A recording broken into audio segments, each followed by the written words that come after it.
Hello and welcome back to the Solo RolePlayers Podcast. I am your host PJ, and today on the show I am very excited to bring you the first episode of Season 2 of the Solo RolePlayers Podcast, where I wanted to try something a little different. I've had it in my head for a while that I'd like to put together some kind of variety hour sort of a show where I can talk about different topics solo and have some monologue type stuff, fill in some bits and pieces of all the stuff that goes on, because I'm only releasing an episode every 2 weeks, and I know one of the answers would be to release an episode every week, but I just can't quite keep that up with all the rest of life and Patreon episodes and Wasteland Story and all that other stuff going on.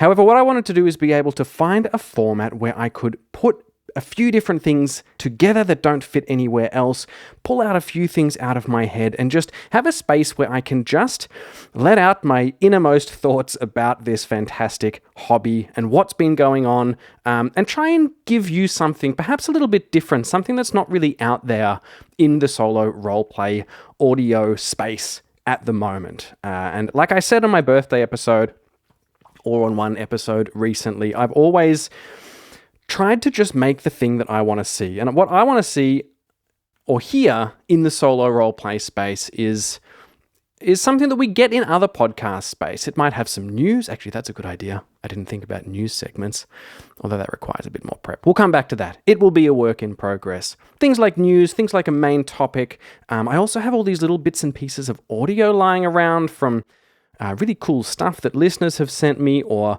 little extra bits from interviews that I've done with some of the guests. And it would be cool to have a home for them, and maybe something interesting for you guys. This is not going to be every episode. I don't know how often I will do a variety hour. That's what I'm calling it. Welcome to the Solo RolePlayers Variety Hour show. Variety hour.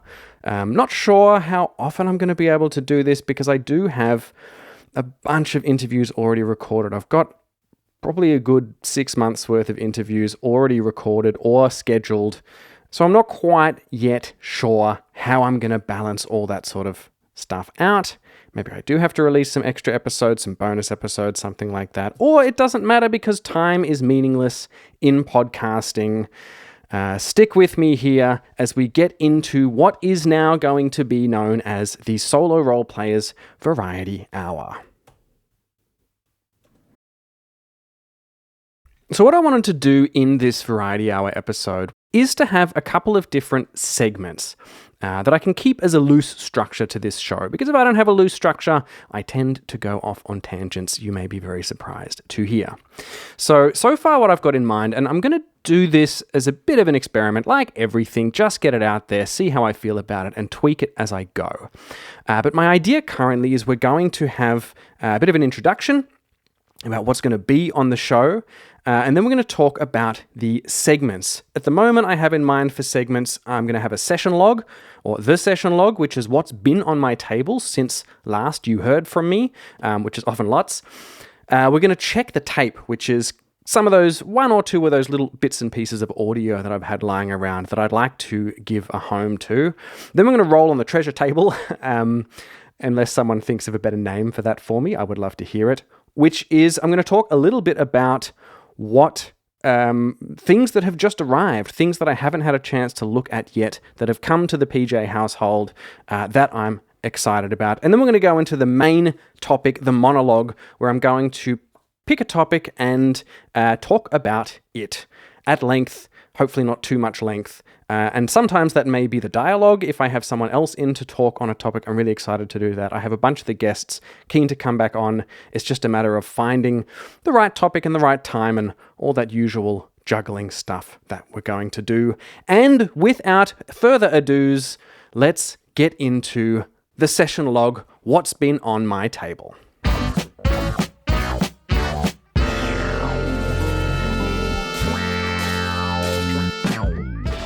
So having recently come back from holidays, it was a bit of a scattered start getting back into things. I was sort of scrambling to catch up. Those Wasteland Story fans out there, I have not forgotten about you. I am still incredibly excited about a Wasteland Story, and I'm so close to the end of the next episode. It is a cracker. It's a really great one. It might be one of my favorite ones so far. I think it's really good. Maybe I'm just saying that because my head has been in that one episode for months now. I have even started writing the next one. I just need to get the time and the brain space to sit down and finish out the mix, which I've only got a few hours left to do.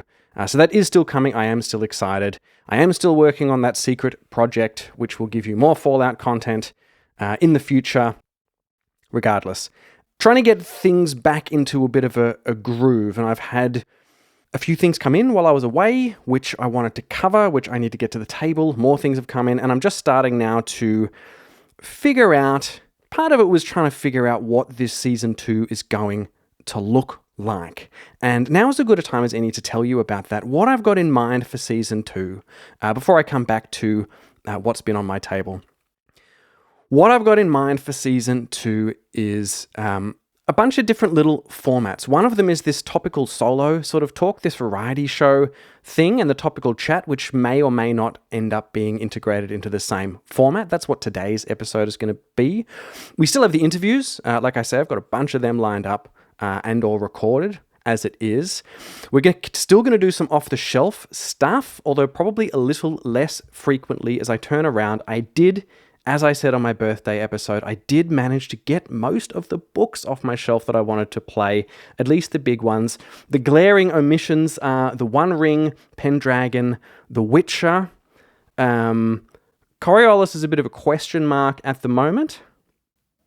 And those are kind of the big ones. Old School Essentials I've got down there as well, I really want to play. And a couple more coming in. But I really did hit most of those big books on my shelf that I wanted to. And yeah, but there are still some that I want to get out. That'll be the off-the-shelf stuff. Then I want to do some more co-op. I want to try a co-op play with a designer. And this is an idea that's been bubbling around in my head for a little while since I got to play Pirate Borg with Tana Pigeon using loosely some mythic stuff of which she is the designer of. And that was so fun and insightful for me to hear the way that she, the designer, engages with her own design, and even gave me some insight and some tips and changed the way that I use Mythic a little bit based on how she was using it. And so this is something that's been bubbling around in my head. It's come up. It's something that I want to do with one of the designers who I have interviewed already, but the episode hasn't come out yet, to play their game with them. There is another friend of the show who will be no stranger to you, who we've been talking loosely about playing one of their mini games, just a matter of sort of scheduling and outlining a bit what we're going to do there. And also, the recent interview I had with Andreas Lundström from Sweden Rolls podcast, Swedish GM, playing Swedish RPGs. I'm going to school him on what solo role-playing is, and so we've been talking about some other stuff as well, which will become apparent soon on this show, but we've been talking about maybe getting him on where I'm basically going to hold his hand through playing some Dragonbane solo and really school him a bit on what solo role-playing actually is. And I'm not sure if we're going to talk about it or just play it. I'm not really sure. And part of my idea for this is if I can get to, I've been talking to more and more RPG or people in the RPG industry, as will also become clear in another interview coming up that I've recorded, who are only vaguely aware of solo, or they're aware it's a thing, but they don't really understand it. And I want to give them that feeling and sort of show them what it is, with the hope that they go forward with a bit more of a concept in their head of what Solo is and maybe incorporate it into some of their future games, changing the hobby from the inside, teasing those creative ideas out of these fantastically creative people who I'm sure have wonderful ideas and much better than me about solo role-playing for their own games that they just haven't considered yet. It's a whole other creative space for them. The few that I have been talking to are really excited about the idea. That's something that I want to do too.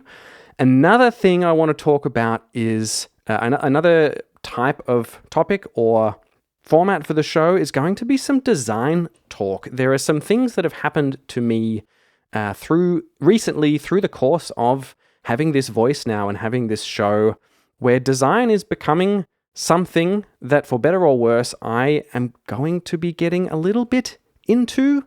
More information on that as we go forward. And finally, the final format that I have thought of, which I've already recorded a couple of, is like a first flip, or hang on, I had a better name for that. What was it? Like a first spin or a book flip or a first look kind of thing. I'll come up with some suitably nostalgic name that I think is very clever that no one else does for that, where I basically, it's somewhere, and depending on the book as well, I've done it now with 2 books, and it's somewhere between an unboxing and like a first flick of the book. But more than that, and especially in one of them that I did, more than that, it is me going through my process that I have talked about before, about how I approach a brand new RPG, how I take a book and look through it and sort of build a world and a setup and a scene and a character, all while learning the rules or getting a feel for the rules at the same time, and mostly as a function of me struggling to sit down and read something from start to finish in order and actually take everything in. But something that we've talked about with Deborah from Geek Gamers and with Tana about setting up a world and a story for your as of yet unmade character to fit into before you go ahead and just make a character and try and fit them into the world.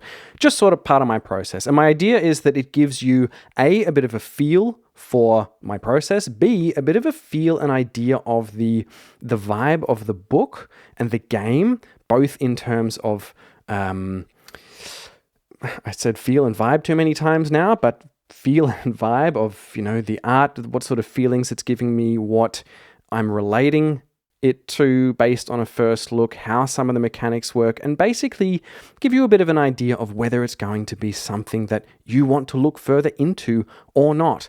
Because I know we all have too many books as it is, or we're just getting started and we want to just buy everything. And so that could be useful to you to give you a feel for what actually you want to look further into or not, or discover something new. So that is the concept for season 2 of the show. Those are the different kinds of formats that I want to explore. And now let's go back into what I said we were going to do earlier. What's been on my table?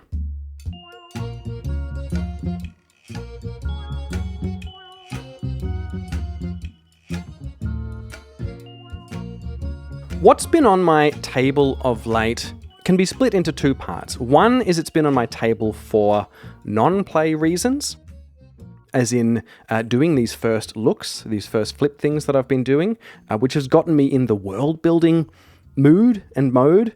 So they've been on my table for sort of world-building reasons and a little bit of character creation, that kind of stuff, without actually having played yet. And the other is what's been on my table of actually just playing. And I'm going to start with the latter.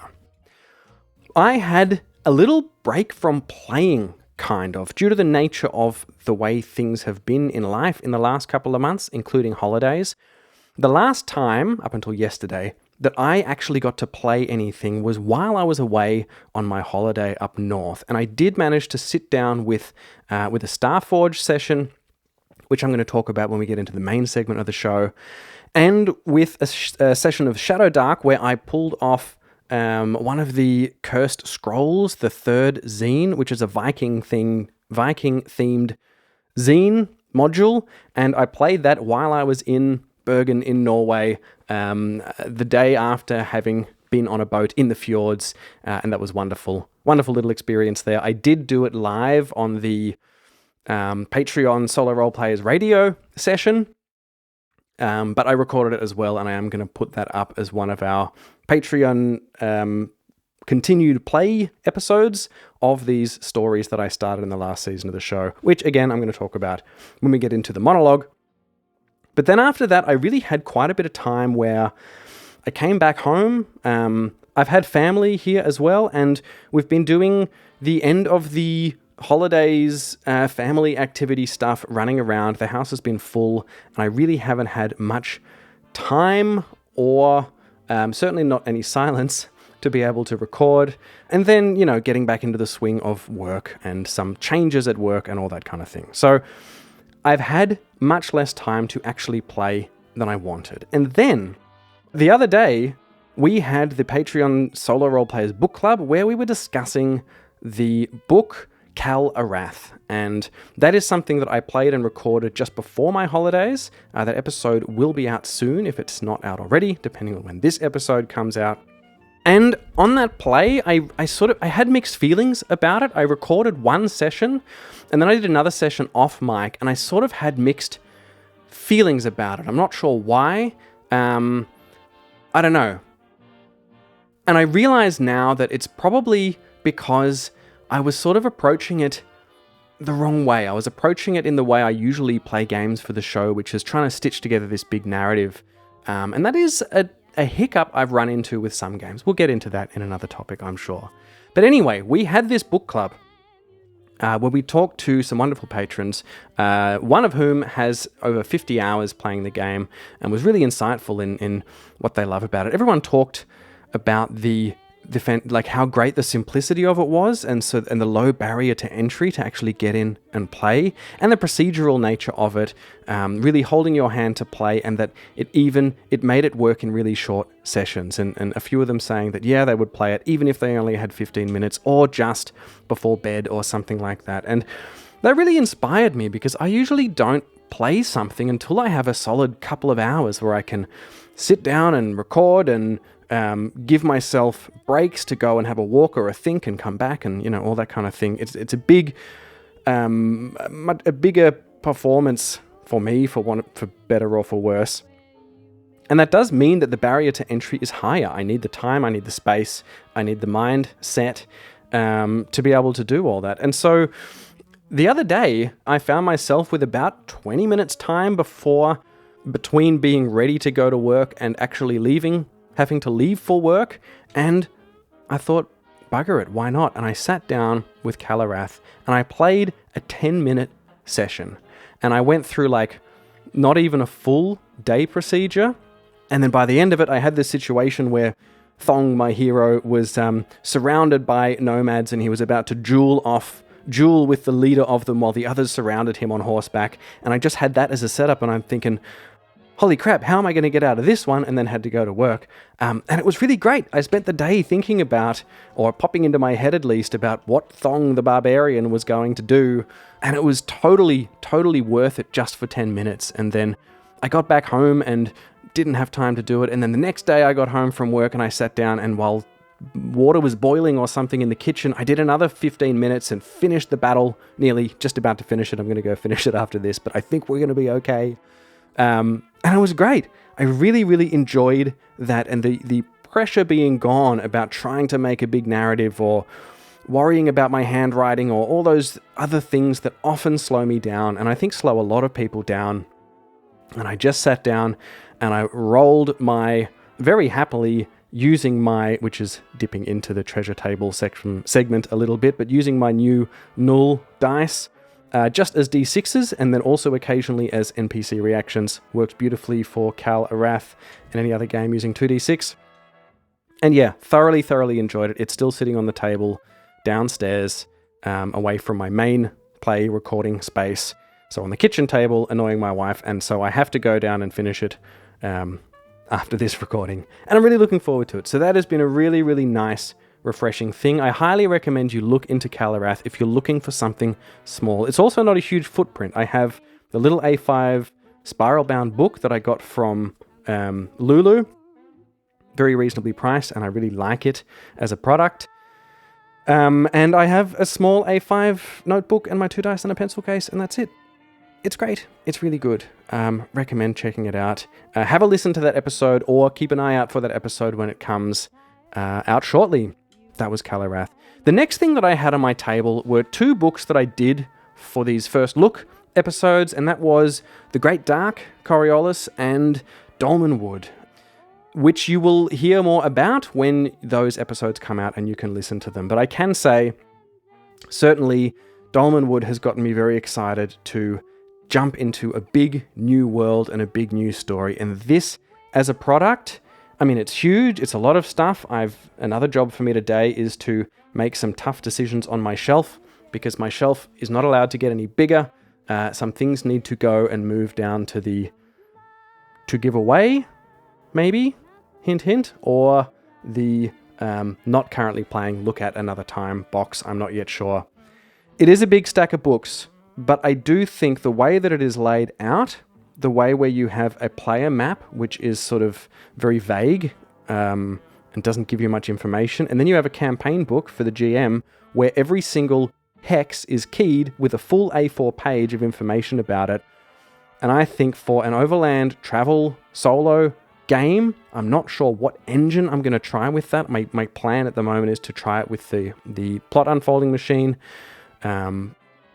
soon, in a timely fashion for reasons that will also soon become apparent, is to really get into a solo story of that. Something that I do plan to make the bigger story and moving on, doing further episodes with over on the Patreon as well with that one. That is currently my plan. Very excited to get back into that. And that is what has been the session log on my table recently. This is as good a point to any to tell you what I just thought of this second, which is give me your own session log. If you look in the show notes of the Solo RolePlayers podcast, I now should have in there a link to a SpeakPipe where you can drop me a voicemail. You can leave me a little bit of tape. And please do, give me a little bit of tape of your session log. Maybe might be cool to just hear about something heroic or scary or terrifying or hilarious that happened to your character in one of your last sessions. Keep it nice and short. Keep it engaging. Like, just record something, send it in, and then we can put it on this next little part of the show, which is called Check the Tape.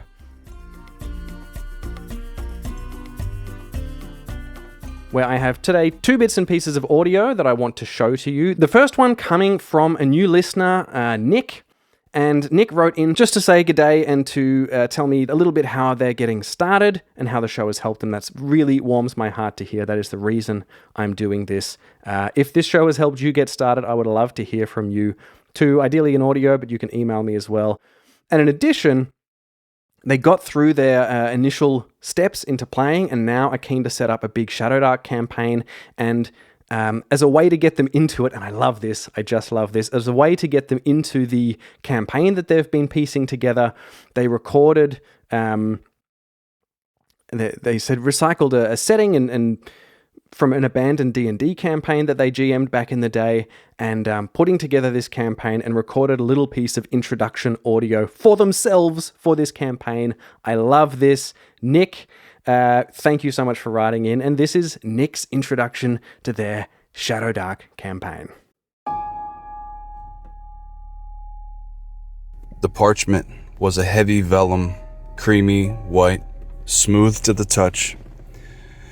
The edges are gilt in fine gold leaf that's worn just enough to look old, but not cheap. A thick dollop of crimson wax sealed it, pressed with the sigil of the unseen hand. When opened, a soft perfume lingers in the air, sweet jasmine and clove, warm and intoxicating.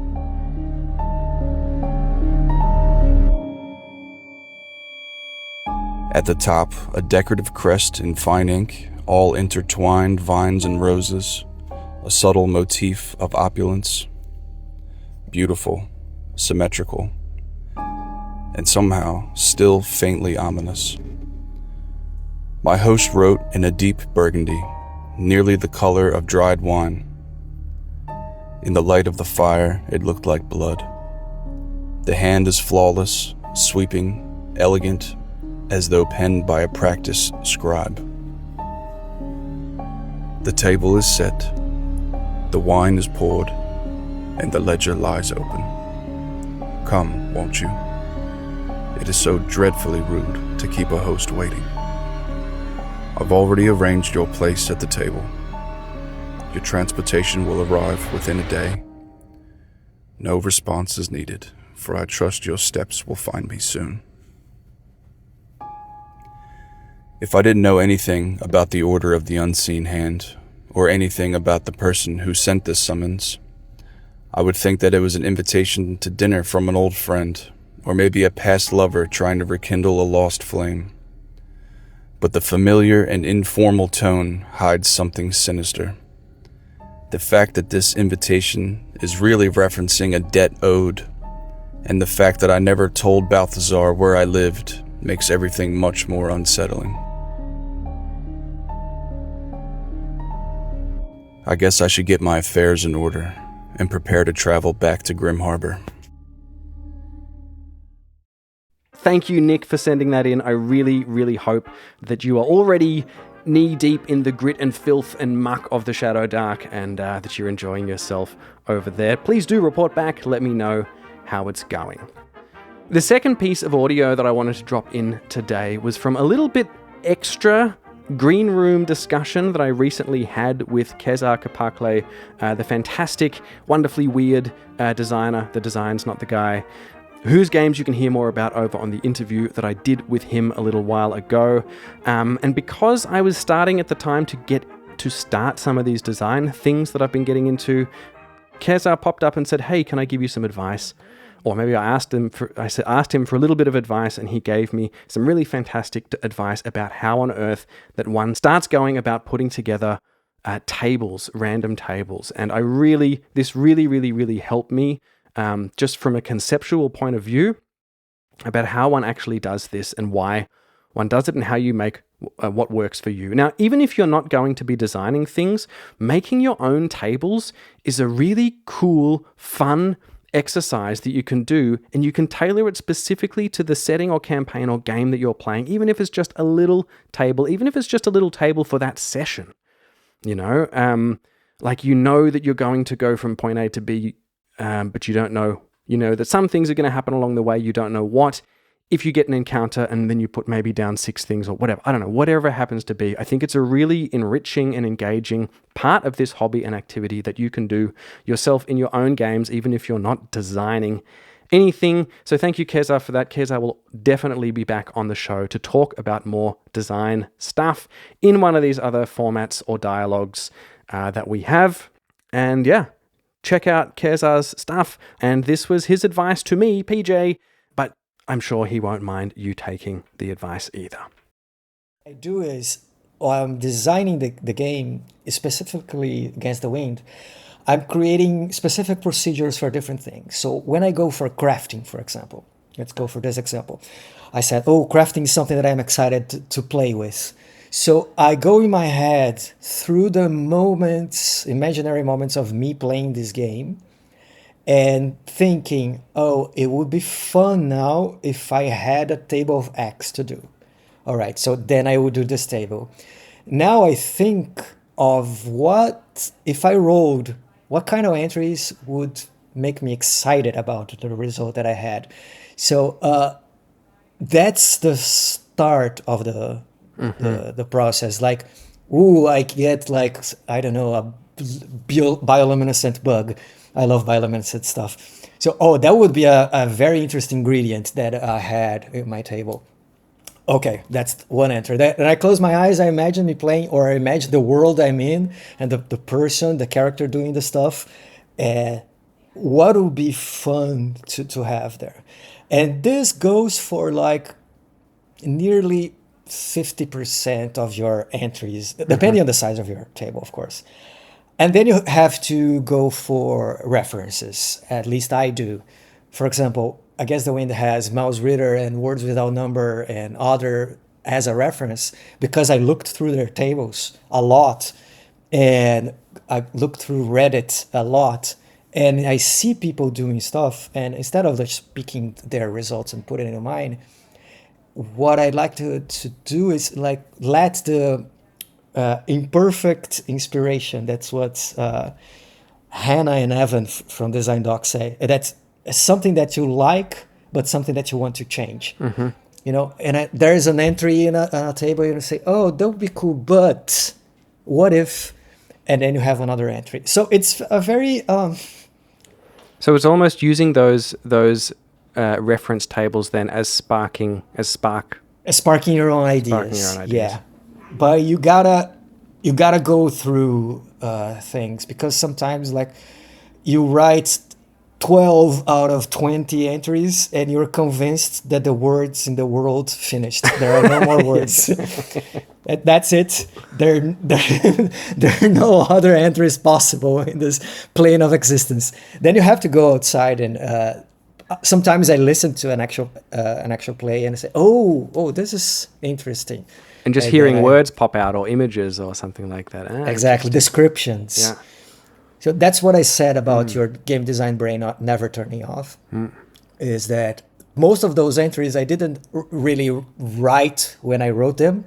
They were fluctuating in my head from references that I had accumulated from a long time. And the only thing that I try to be careful with is making sure that all the entries have the same oomph level. You never want, unless you're doing a bell curve that on purpose, the more mundane things are on the extremes, and or in the middle, and the more mundane, the extremes are more extreme, really. So then you want a variety of entries, but you never want an entry that you roll and say, I really wish was the next one. So that's something that I sometimes do. I put it as a placeholder, and I know that entry doesn't have juice, but I highlight it, and I know that I have to come back and juice it up at a later point. Yeah, that's really fantastic. Really great advice. Another thing that I did, I'm sorry to interrupt you, but that might be helpful, is actually playing and using action and theme oracles, or verb and noun oracles, as an ad hoc before I have it, and then using that idea that I come up by using the oracle to fill into the table. With other words, or with other words, ideas that come from... For example, let's say I'm looking for an ingredient, and instead of having a table of ingredients, I use action and theme, and I go to like destroy bone, and then what does it be? Oh, okay, dusts from bones of a mythic creature. Then I can feed into my table of ingredients dust from the bones of a mythic creature. So you use the inspiration that you get from other oracles to come up with ideas to use back into your own tables. Beautiful. I really appreciate that. Finally, before we get into the main topic of the show, I just want to have a quick talk about things about my loot table. Name of this segment pending for better name. What did I say? Loot table? I already don't like that. The treasure table. Name pending until I find a better name. Please suggest one. And that is things that have just arrived to me that I haven't had a chance to look at yet, but I'm very excited to try. And two things, especially. One thing was waiting for me when I got home from work yesterday, and the other thing was waiting for me just an hour ago when I arrived home, getting ready to record this, and I'm very excited about both of them. The first thing is that I am so humbled and honored to have been finally have a copy of the Game Master's deck. What is it even called? You all know the one, the Game Master's Apprentice deck, I think. It's sort of brown. And it has on it all these, all different things that you can use, from oracles, from dice rolls to oracle answers to what you hear, smell, sound, hear, that dice roll thing that I do. For me, I think how I'm going to use it is not even like a deck necessarily, unless I was going for a dice roll or a like likely odds, yes or no question. But rather, I would just be flicking it and waiting until a word pops out at me, And I could really see it as replacing, like I often get stuck, I'm sitting there and I'm playing something, and as you know, I like to have things contained into one game, and it breaks things for me and slows the session down if I think, oh man, I need a name. Oh no, what book can I get a name from? Looking at my shelf of that has names, that has names. It breaks the flow for me a lot, and it bothers me. So I can see myself using this not even so much as a draw a card and that card is gospel, but rather, okay, I need a name, and just flick through until one looks right, and then bam. Or belongings, what do they have on them? Oh, treasure map. Great. That sounds cool for what I'm doing right now. That's what I'm going to use. And this sort of comes from, I have been often when it comes to descriptive things or results of like what someone has, what their motivations are, I've been finding myself scanning a table more than rolling on it, or rolling on it and then scanning up and down a little bit to find something that just settles better in my head straight away. Now, that's a good and a bad thing. I do think there is something to be said for rolling, sticking with the roll, and making that work because it forces you to maybe think a little bit differently sometimes. There is merit in that. That is a good thing, but probably a combination of the two is a good thing. So I'm looking for the motivation of, for example, Thong is surrounded by these nomads and the leader challenges him to a duel. What are their motivation? I'm flicking and I'm seeing, okay, so delay. Okay, good. What could they be trying to delay? A beast. Interesting. So maybe there's a beast on their tail and they think that if they can kill me and leave a corpse for the beast, they might have a better chance at getting away. Maybe. I don't know. That's cool. So I am absolutely humbled to have been sent this by Bruce the Wise, one of our fantastic patrons over on the Solo RolePlayers Patreon. Bruce, this means the world to me. Thank you so much. Due to shipping costs and taxes, I have had this in my cart for about a year and a half and have never actually bit the bullet on it. Just wonderful. Thank you so much. You will be hearing, even if you don't know you're hearing it, you will be hearing a lot more of this deck in the future. That is the Game Master's Apprentice deck, one of the items on my treasure table. The second thing that is new to the PJ household, which I literally picked up off my doorstep a mere hour ago when I got home, and I sort of vaguely knew it was coming, but also it's one of those Kickstarters that I intentionally did not look into at all. Oh man, it has a solo session works. Getting ahead of myself. One of those Kickstarters that I really didn't look into at all because I wanted it all to be a nice surprise to me when it got here. This is a wonderfully low-tech book, and it also has fantastic timing because a video games which I have not played many of at all in the last few years, but one that I've been looking forward to for years is the sequel to Hollow Knight Silksong, Australian studio Game Cherry. What are they called? You know who you are. That I've been waiting for ages to come out, and that just came out recently, or at least I've just learned that it came out last month or whatever, and I started playing that, where you play as a beetle in a beetle-y world. That is the video game. This RPG, which I assume is inspired by that game, is of course Beetle Knight, a bug-sized role-playing game by Jim Hall at Brooklet Games. This is beautiful. It's wonderfully lo-fi little zines. I love it. Just flicking through it already. I already love the layout and the font and everything. This is something which I guess I would not do a first flick on this because it is quite small. This is something that I could just pick up and learn as I go and play it on mic if I feel like getting out a smaller game when I do. It has the Beetle Knight core book here with all the rules, I guess, some equipment, foes, that kind of thing. Then there is the Elmroot Glimmer, which looks to me like a little campaign. Excellent, love that. And Litterfall, which is a world guide. Fantastic. Oh man, how beautiful is this?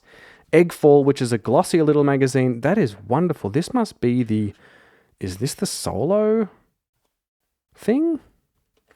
I don't even know what this is.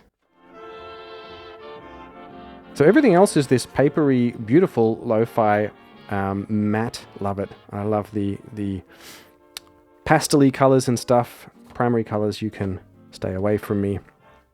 Sorry for anyone that's important for color blindness or anything like that. I have no idea what this egg fall is, but it's interesting. Overview. Among her own kind, she is nothing special. Among the bugs, she is as a god. Her fallen feathers shelter them. Her cavernous lungs breathe life into sky and soil. Now happenstance or foul play has cast her strange and beloved egg tumbling downward into the mound. To spare the little fall her grief, it must be returned. Looks like a quest. I don't know. We'll find out. Love it. And then there is Beetle of the Lonely Banner, solo play procedures for use with Beetle Knight. Probably the reason why I backed it in the first place. Creators out there, put some time into your solo supplements if you're going to have them. It absolutely will get you backers, at least one backer that you wouldn't have got otherwise. That is a really nice, it's only a couple of pages, but it's really nice to have just an oracle there, a spark table, contests, mayhem to resolve contests, whatever that is. Just wonderful. Love that. And a solo session worksheet. I love it when you give me printed sheets that I can write on, ideally a big block of them. But this is good too. And I believe we even have, isn't that lovely? We have a printed out piece of paper of paper standees that we can make these fantastic little line art drawing bugs stand up with and put on your table. Just wonderful, and some rules references there. Thank you, Jim Hall and Brooklet Games. This looks like a really fantastic product, and without having actually tried it yet, thank you for putting some solo play into it.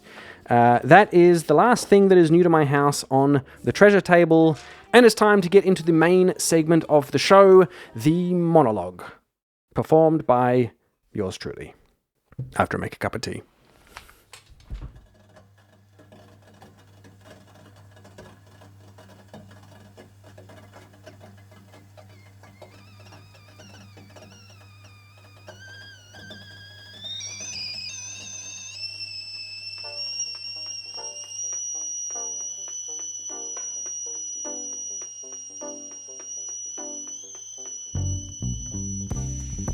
For the monologue on today's show, I think generally this may be something that is more topically focused, where I will take a topic and maybe even do some prep, although that's never happened before. It could still happen. And dig into a topic, either by myself as a monologue or with someone else as a dialogue. I'm not sure yet. But today what I wanted to do is, as I mentioned in the birthday episode, I did a couple of episodes back and ran out of time to do it then. I want to go through of all the big games that I got off my shelf. Now, I'm identifying those big games as the ones that I did continue ongoing campaigns of what I started on the main show. And there are 6 games here, at least that I can remember having a quick flick through my episode releases from last year. There are 6 big games here that I started and did continue playing on and put those episodes over on the Patreon, which is the bulk of the episodes that you get over there. And am still currently playing, some more than others, as we will get to, and I just want to go through them game by game and give you a little bit on my feelings for them now, a year later for some of them, and if I'm still continuing them, how I'm feeling about them, how have things changed since I started that first episode, which was on this main show, and that kind of thing. And so that's what I'm going to do today. It's like a recap of a year of Off the Shelf.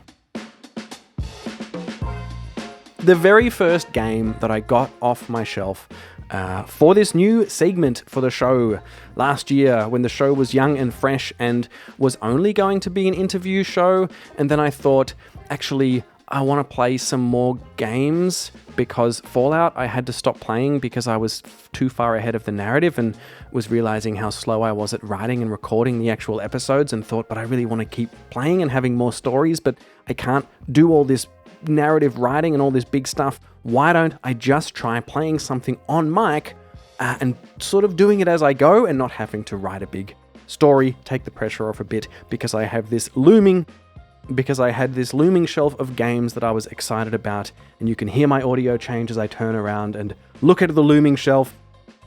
It's not that looming, it's like 3 single shelves from one of the, like a normal bookshelf. It's not crazy, it's not as much as a lot of backgrounds of YouTube people's videos I see, but this is the right sort of size for me. I don't want it to get any bigger. Anyway, sidetracked. I had all these books on my shelf that I was excited to try and didn't know how I was going to do it if it was taking me a month to write a single session up for Fallout. And so I thought I would try a new format on mic and just play it by speaking out loud and see if that was entertaining enough. And so Dragonbane was the first thing that I got off my shelf, being slightly different from the later off-the-shelf plays because I did already know the rules of Dragonbane. I had played, I think I even played as a player in one short session, which I didn't love. And maybe I just don't love being in groups playing RPGs. And I had GM'd it as well for a handful of sessions, which I liked more, but still not as much as playing solo. And I had done one off-mic session using the Alone in Deepfall Breach rules, which immediately created the opportunity for a bigger quest and a bigger story that I had to break out of the Deepfall Breach rules and I think I was using Mythic, or at least the idea or concept of Mythic, to break out into the broader world and start exploring that big map and the potential story that was coming out. And I really enjoyed it. Dragonbane, that campaign of Dragonbane, I have only done 4 sessions of since then, and that was really a year ago now at this point, or at least getting close to a year ago. And I have only done those 4 sessions, mostly because I did the first one, really enjoyed it, or the first one, parts 1 and 2, really enjoyed it, and then I went through and tried all these other games, Whitebox, Crown Skull, Starforged, Forbidden Lands, Shadowdark, before I came back to Dragonbane again. And there was an interesting change for me with Dragonbane, because Dragonbane was I had this a little funny interaction on Reddit recently where I said Forbidden Lands might be my favorite RPG, and someone wrote back in mock horror saying, more than Fallout? I'm just going to caveat now at this point that if I ever talk about my favorite RPG, anything like that, Fallout sits outside of that list. Fallout is something completely different. It is a being unto itself. It is a mutated beast unto itself in my head and my heart, and I adore everything about it. That is a separate thing that basically sits outside of my RPG life, actually. Fallout is kind of... this is Fallout 2D20 from my other show, A Wasteland Story, that started this whole crazy venture. For those of you who are just new, go check it out. It's weird, it's different, I love it, you might too. And hey, if you go there now, you actually have a chance to get the next episode out before you catch up, because they're all quite long. Fallout is separate to all that stuff. Anyway, I talked a while ago on this show with Man Alone about Free League stuff, and I said that Dragonbane was the game for me at the time, and that he said for him, he loves Dragonbane as well, but he feels like maybe he grew out of it a bit. I started to feel that as well when I started getting deeper into Forbidden Lands, which we'll come to. But something about Dragonbane has recently come back for me for reasons that will soon become apparent, and I'm now very excited to get back into Dragonbane, and something that I started exploring in the 4th session I did of Dragonbane, where I started kind of tweaking the Alone in Deepfall Breach rules to make it work for broader overland questing and traveling, and I can't even remember exactly what I did, and so I'm very keen to go and edit that episode shortly. That'll be the next one to come out for the patrons, so I can remember what it is I did, because what I was doing there has become more relevant to my life recently. That's Dragonbane. I'm excited. I also have the Path of Glory book that came a while ago now, and I'm really keen to, especially once I figure out a way to, like my favorite way to pull apart a published adventure like this, specifically for Dragonbane, which I'm currently working on. I'm very excited to get into that because I still do adore everything Dragonbane. It is something that will be more present in my life over the next 6 to 12 months, that is for sure. Also, something that if you happen to be listening to this because you've just discovered what solo role-playing is and you're excited to maybe try it, I still recommend Dragonbane as maybe, like, outside of getting something small and inexpensive like Notorious or what's the other one that always comes up? Calarath, as I was talking about earlier, would be a fantastic start as well. But if you want something that feels more like a full RPG because it is a full RPG, but comes with solo rules that are designed by the fantastic Sean Thompson and Matt Click, who've done a bunch of the Free League solo stuff, are designed in a way that hold your hand enough so that you don't get lost in what the hell solo role-playing is, and have enough stuff in the box that lets you fully play. It has everything you need. It has a Oracle, it has a Spark table, it has in the core book as well, like a quest generator, all these sorts of things. You have everything there to actually do exactly as I did and start out with the Deepfall Breach stuff and then expand out into broader solo role-playing, hacking into any other RPG using Dragonbane, which you've already started and familiar with right there. It still is my number one recommendation.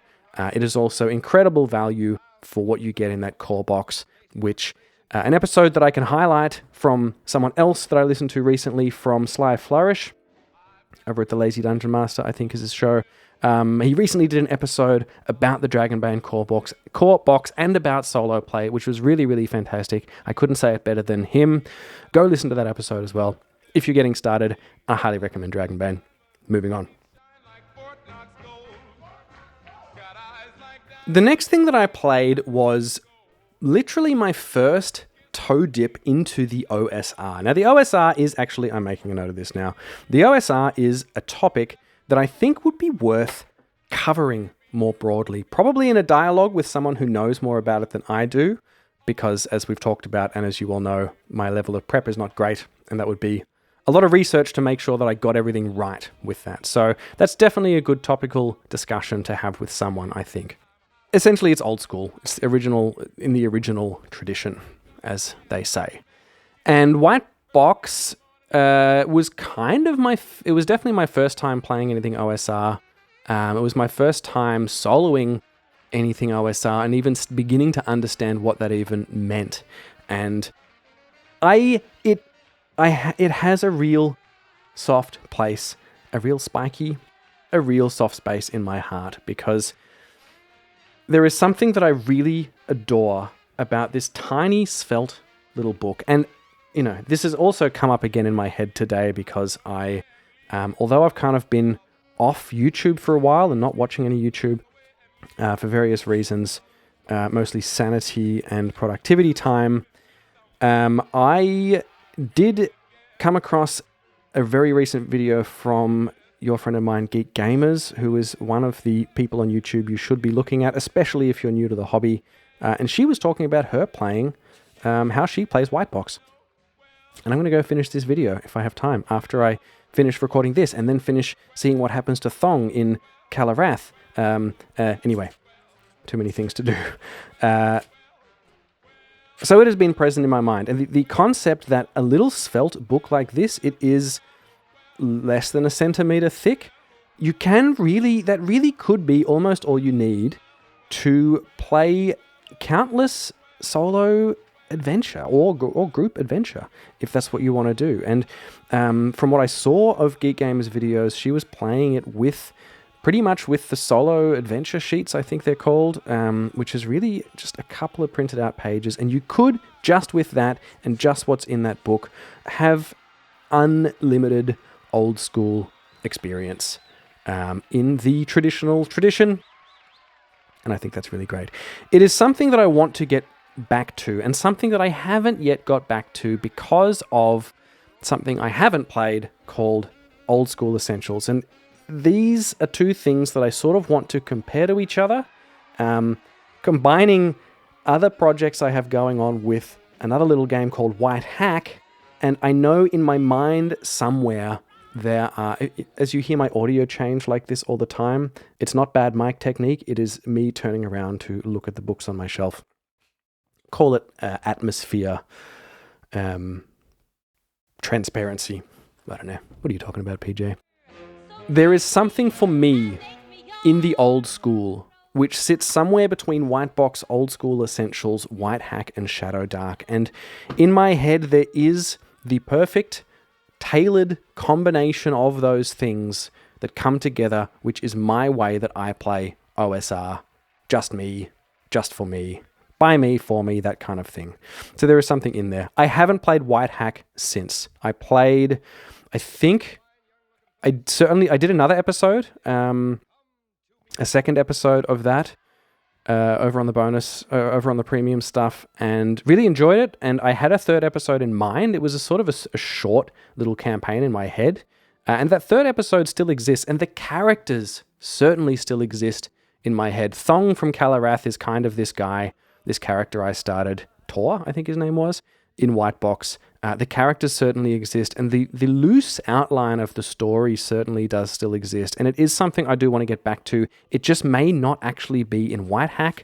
The story may be some combination of WhiteHack. The other thing that came a while ago, I think I mentioned, is the White Box Cyclopedia, which is a different author and everything, but it is sort of the same idea, but embiggened, and there is a lot more stuff in there as well. So I don't know. It's still sort of an idea in progress where I go with the OSR, where White Box fits in my gaming life.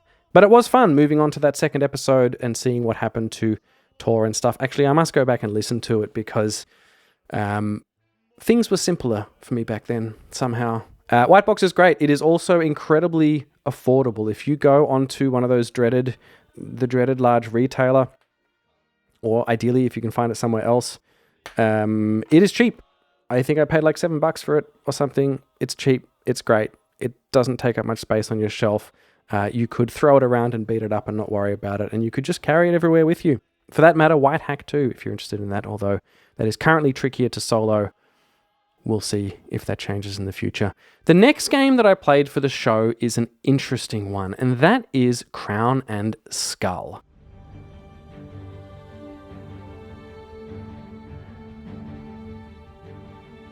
Now, Crown and Skull, I think I kind of love, but, and that's a big but. The but is, and I need to play more to really decide. I think I have 4 episodes released for that, which came to a sudden and unexpected end, and I did have an idea in mind about how to continue that story.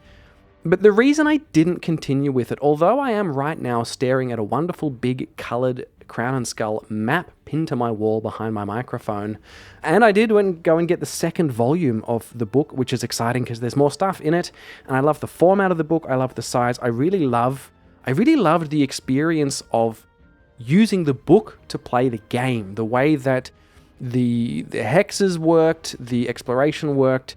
I could see it being limited long term because there's only so many entries for what's in a hex or what a creature does or those kinds of things.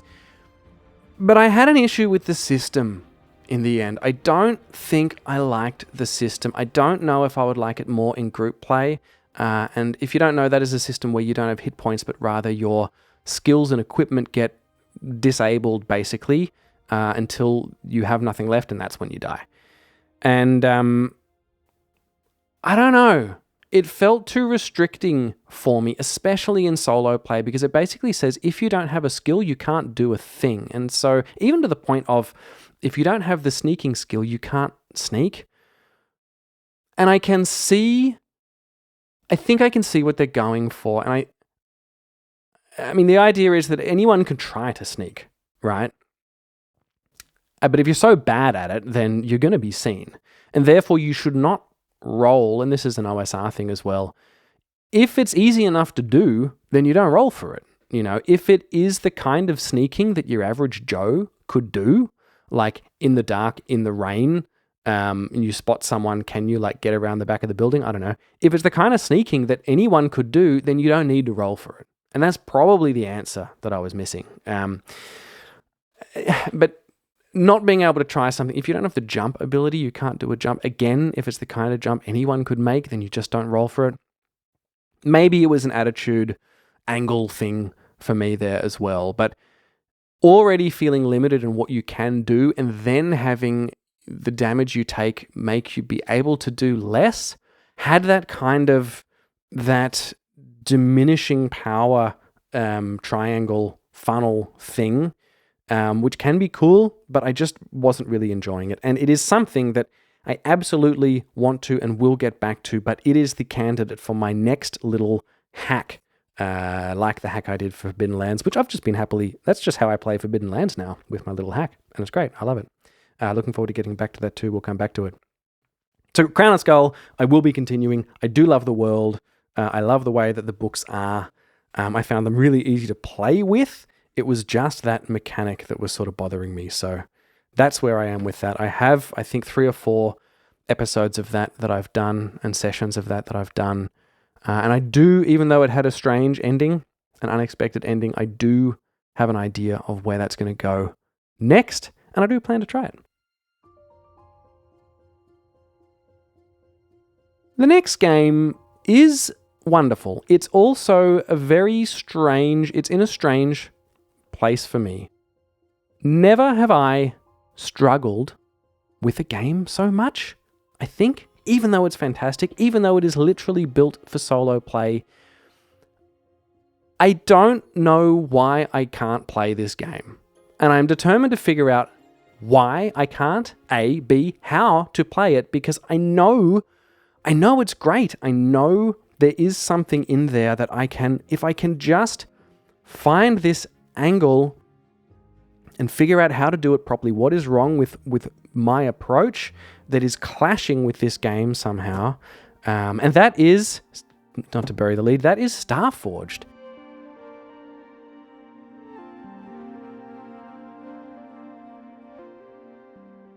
Starforged has been one of the richest narrative games that I've played and the stories that I've created through solo role-playing. Again, Fallout is always exempt from any of these comments. It is one of the richest narratives. It is one of the narratives that I think most about, like a story and what might happen and what is going forward. It is really, it's really rich and wonderful, and I love it, and I love the book. I love holding the book in my hands. I love the fact that it's all there in the book, and I struggle to play it. And I think part of it is I didn't get back into a flow. Part of it I need to intentionally figure out how to angle my brain. Just my brain. I know most people don't have this problem. How to angle my brain for me to make this game work. Actually,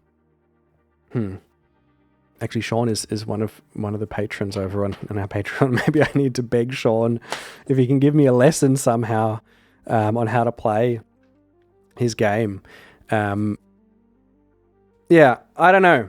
And then I did like a lot of it in one go over the course of, like, it stayed on my table, and I think I did 7 sessions of it over the course of a few weeks. And I do think I did get into the swing of it more then, but then I pulled it out again recently while I was on holiday, cold, having not thought about the way to play it or how, like, what I had learned from playing it or whatever.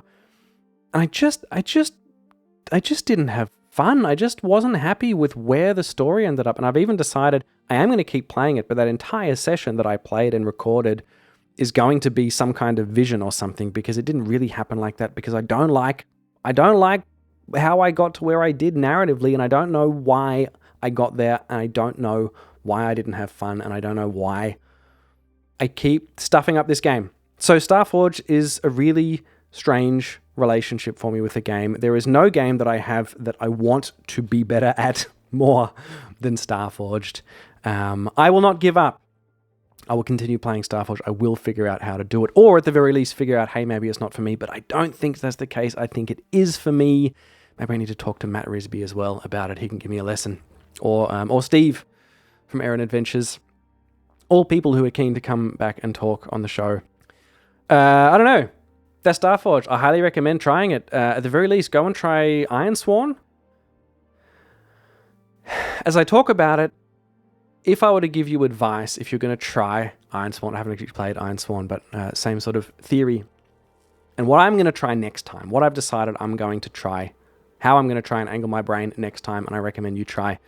If you want to try Ironsworn, because the digital version is free if you're just getting into this hobby, it is one of the things that will get recommended to you and is possibly one of the things you should try out, but don't get disheartened if it doesn't work for you or you can't figure it out straight away, like me.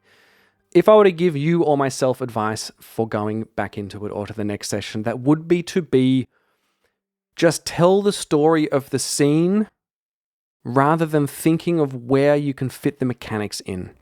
I think that is one of the angles that I'm getting wrong.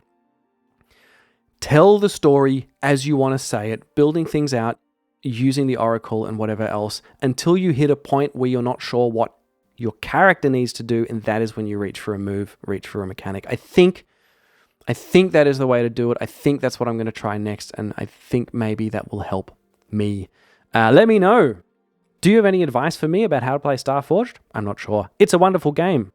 Sean Tomkin has created and Tomkin and Meehan, as I see on the spine here, have created what is, I think, a masterpiece in the solo role-playing world, and such an important artifact for our hobby.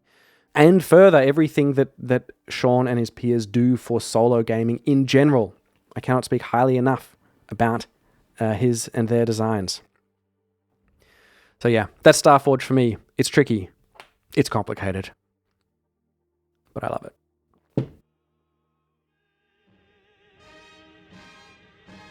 Next on the list of release order of off-the-shelf books on the Solo RolePlayers podcast for the first season of the show is that of Forbidden Lands. I am a huge Free League fanboy. It happened by accident. I didn't intend to be, but I love what Free League are doing. I love the fact that they, as far as I know, the only publisher that have a page on their website that says, these are the games of ours that you can play solo. And I know for a fact, for reasons that will soon become apparent, that Free League intend to continue and double down on the solo stuff that they do and make sure it is in every game they have. They're even going back to second editions of things that are coming out or being worked on soon, which didn't include a solo mode or not much of a solo mode back when they came out, and they're being revamped and redone. They take us seriously. The dozens of us, they take us seriously, and I'm so grateful for them for that, and I think they're making some fantastic stuff. Some stuff I want to try still of them is, I know some in our community have been playing The Walking Dead. A few people have been sharing pictures with me about their Walking Dead sessions, and it looks awesome. I love it. I can't imagine playing The Walking Dead as a tabletop game, but I guess, why not? It's just post-apocalyptic zombies. Great. And it looks like to be a really interesting system there. The One Ring, Moria, I've got here on my shelf. A whole sort of redesign of a way that you can play solo, which I'm really excited to try, and a bit more than a little bit nervous to learn all the rules for, let alone the Strider mode that lets you just play the normal One Ring solo without using the extra Moria stuff. Anyway, that's Free League. Forbidden Lands is what I was talking about, and that is probably turned into, dare I say, my favorite? I can't really say my favorite because I love things for different reasons. Forbidden Lands tends to spend the most time on my table. Let's put it that way.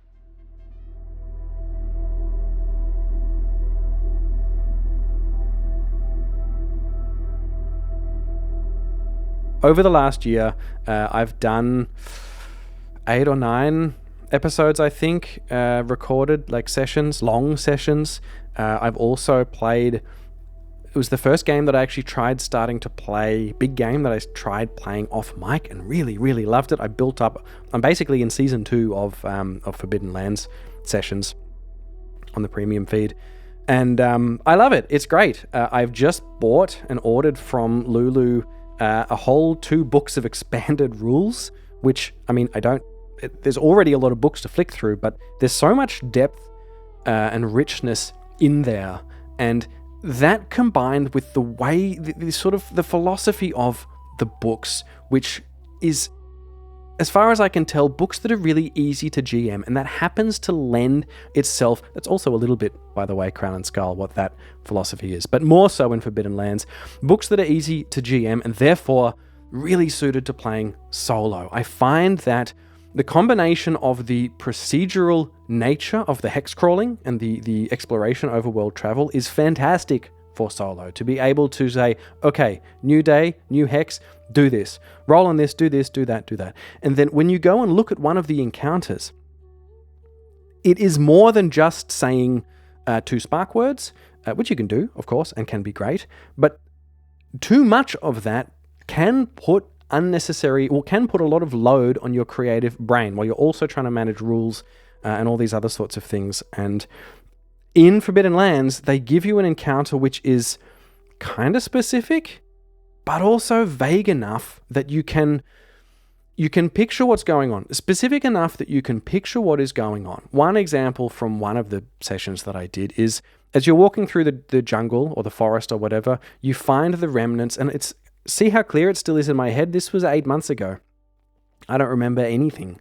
As you're walking through the forest, you see the remnants of an old bridge or aqueduct or something, overgrown by greenery that is already old.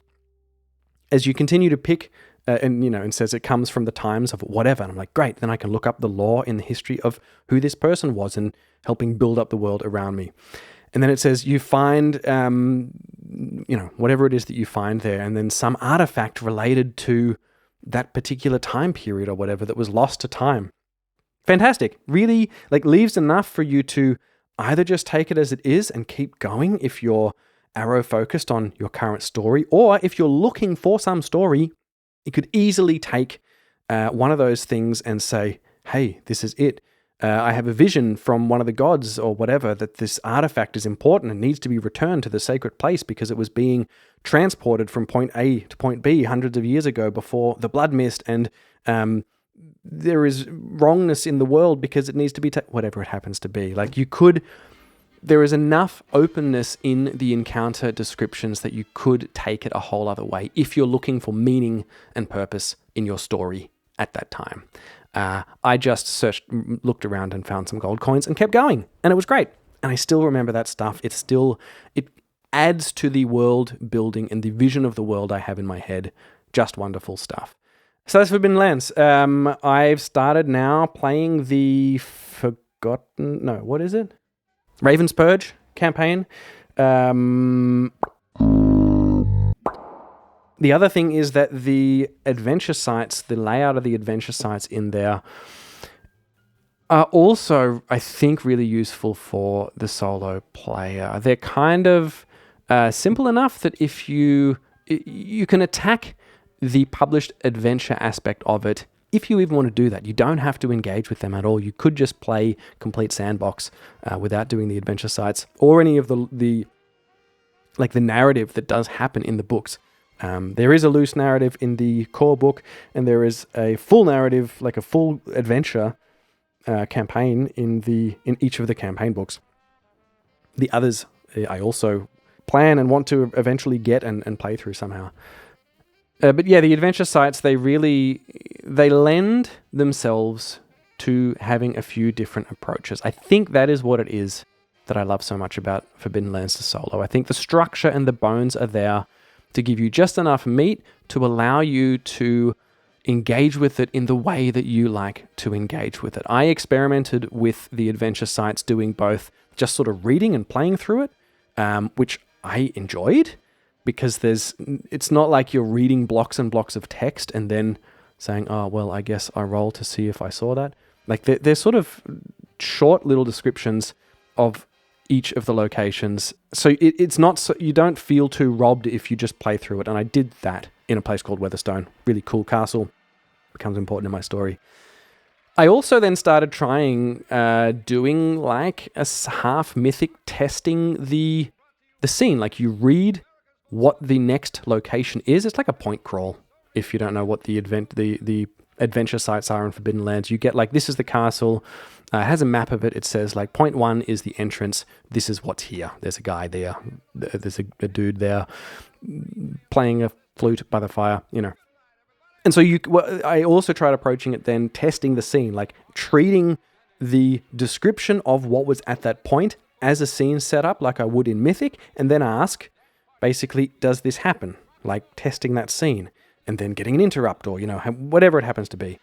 Really effective, really, really liked that. And it ended up, when I finished up that adventure, that was kind of the end of the first season of my Forbidden Lands plays, I had my own story. Like it was following the bones and the guideline of what the story is in the book and the adventure site, but it still feels like my own. And I don't feel like I just read someone else's adventure and then saw what my characters did in it. I do feel like it is my own story, and the story of my characters while just being gently guided along the pre-written story. Fantastic. Forbidden Lands. I can't wait to get it back to the table. I need more time. But I will, and I'll keep playing it.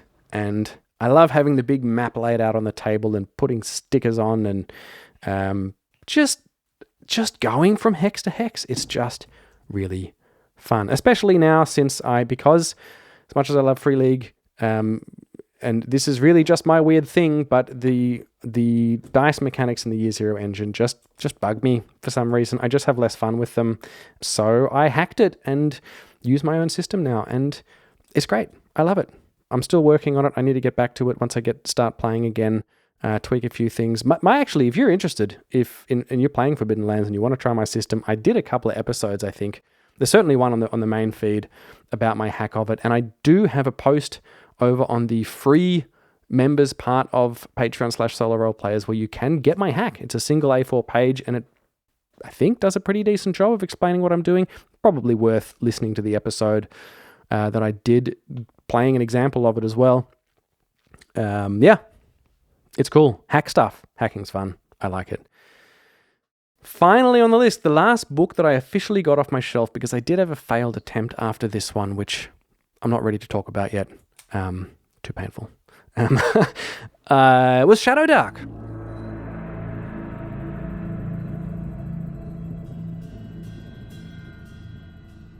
Shadowdark is fantastic. It's a really interesting experience for me. It's another game that I see pop up a lot on the try this solo. There's SoloDark, which is a free supplement digitally, or a cheap supplement in print. Shadowdark, I had a really strong start with, doing the overland stuff. Really, you can hear glowing about it in the first episode that I did. As soon as I hit a dungeon, 2 or 3 episodes in, I really struggled, and that's not Shadowdark's fault. That is dungeon crawling solo's fault, or at least I just haven't found how I enjoy a dungeon solo. And I'm starting to think I am going to explore some ways to do dungeon crawling solo and find a way to enjoy it. Maybe I just don't enjoy it that much. Maybe if I want to do solo dungeon crawling, then I play Kernathalis or 2D6 Dungeon. Like, maybe that's just the answer. And maybe if I'm doing narrative-y RPG stuff, certainly on mic stuff, I just don't need dungeons. Or I need another way to approach them so that they are a narrative tool, like a narrative, some way to connect. Maybe it's like Alone in Deepfall Breach. Maybe that is the way to do a dungeon. Maybe there is another tweak of that idea, this sort of point crawl with some knowns and some unknowns that's been floating around in my head as well. Anyway, I digress. Shadowdark is fantastic. I got a timer. For those of you who haven't heard the episode, I don't know if it was in the original episode. I got a timer for like a PowerPoint, so you can set it for like 30 minutes and then it turns the power off, and I just plugged a lamp in. And so since playing that 6 months ago, however long ago it was, I just have my lamp plugged into that. And so randomly all the time, my light will just go out, and it's very funny and I love it. Shadowdark's cool. Shadowdark is something that I'm excited to GM, actually. That's something that I'd like to try out more in the GM realm. I will get back to it. Like I say, I started the Cursed Scroll number 3, The Midnight Sun. And I'm certainly keen to continue that story. The story took a shift, but that's sort of great. That's sort of OSR. The character who survived was not the one I expected to survive. And now there's a whole story involving that character and their background and history and struggles and future and all that sort of good stuff. Shadowdark's great. I will continue playing it. I think I've done 6 episodes of that, 6 sessions of that. Maybe it's 5. And yeah, that is the state of the 6 games, the 6 bigger ongoing campaigns that I got off my shelf and just couldn't stop playing.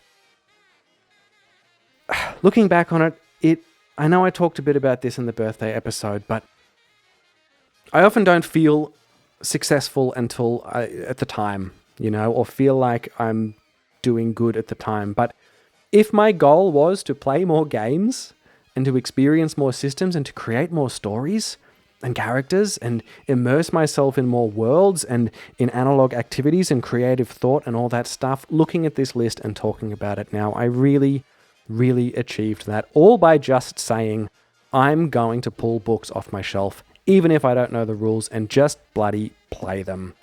I cannot recommend that mentality highly enough. That mentality of, it doesn't matter if I get it right, it doesn't matter if it's perfect, let's just find what looks interesting in these books and just sit down and start, and you will find yourself naturally digging deeper into the parts that you're enjoying and actually learning those rules. That is the thing. That is the natural progression of things that I have learned from this, is you find something that you think is really cool, like you're playing something and you're like, oh, this is cool. I really want to dodge that blow. Okay, I want to know how dodging works. And then you look into it and then you learn the rules, and you will naturally delve deeper into the things that are interesting you more. And if you do that, you cannot help but create an experience that is tailored for you. That is the beauty of solo role-playing. That is why we love it. That's why I love it, at least. That's why I know a lot of people love it. It is the only medium that I can think of that you can absolutely tailor all those little bits and pieces to exactly what you want, selfishly for you and for what you want to get out of this hobby and creativity and fun and dice rolling and mechanics and drawing out dungeon maps. Wherever you find the fun, whatever it is that you enjoy about this, you can shift and shape and tailor your play into that. Solo role-playing is amazing. Try it out if you haven't already. Stop waiting around and trying to figure out the perfect system. Stop asking, what is the exact game that I should play now so that I love this? Just pick something and just try it out. And as I've said many times before, treat it as a tutorial for yourself, the solo role player, to figure out what it is you like, and then tweak and change and grow and morph as you go. There is few things that I have found so fulfilling in the hobby space. It's wonderful. If you are a solo role player already, continue doing it. Don't be afraid to tweak things. Don't be afraid to hack things. Look for where the joy is and dig your teeth into it. It is wonderful. Thank you so much for joining me today on this new format of the Solo RolePlayers podcast. This is season 2. I am so excited to be coming back for another year. In part, I know I've mentioned it a lot, it's not a sales pitch, but hugely in part, and a huge thank you to all of my patrons over there who help support what I do. They allow me to work on some other projects in the background. They allow me to pay musicians for the music that I'm using. They allow me to do things in a way and at a quality that I want to do, and put in the time and thought, if not preparation, into this fantastic hobby. And I'm so glad that there are people out there that reach out to me all the time and tell me that it helps them. Thank you so much to the patrons, and thank you to you listeners out there, whoever you are. If you would like to support the show and get access to all of those bonus episodes, the book club, the Discord, the Solo RolePlayers radio, the Celebrity Lounge, all of the things that we have going on and popping in and out over there, and most importantly, support the kind of content that you want to hear on the internet, you can head over to Patreon/SoloRolePlayers and check out that there. And also, in celebration of season 2 of the show, I have launched a couple of new tiers, so you can head over there and check out what that's all about. I have just decided, in celebration of this launch of season 2, I'm going to immediately launch another episode. I'm going to put out my first episode of the first look format that I did for Coriolis the Great Dark, which is a little bit less about how I craft a world in a session than the Dolmen Wood one is, which will also come out soon. I've decided I'm just going to release that for you now. I want to give you more. I want to get that out there and get this rolling, because there's so many other cool things coming up that I can't wait to put out into the world. And yeah, lots of stuff on the table, lots of ideas to come.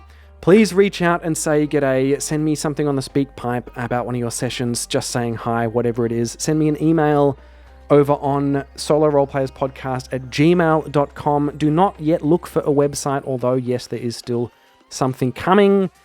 Probably it's a priority thing. I'd rather play and create content. And otherwise, just spread the word. Play a game. Get something off your shelf. Give yourself the time. with yourself, to yourself, for yourself, to sit down and engage in the wonderful thing that is imagination and creativity. Thank you so much again for being here. I look very much forward to what this season has before us, to what comes ahead, and I will see you next time on the Solo RolePlayers Podcast. Bye.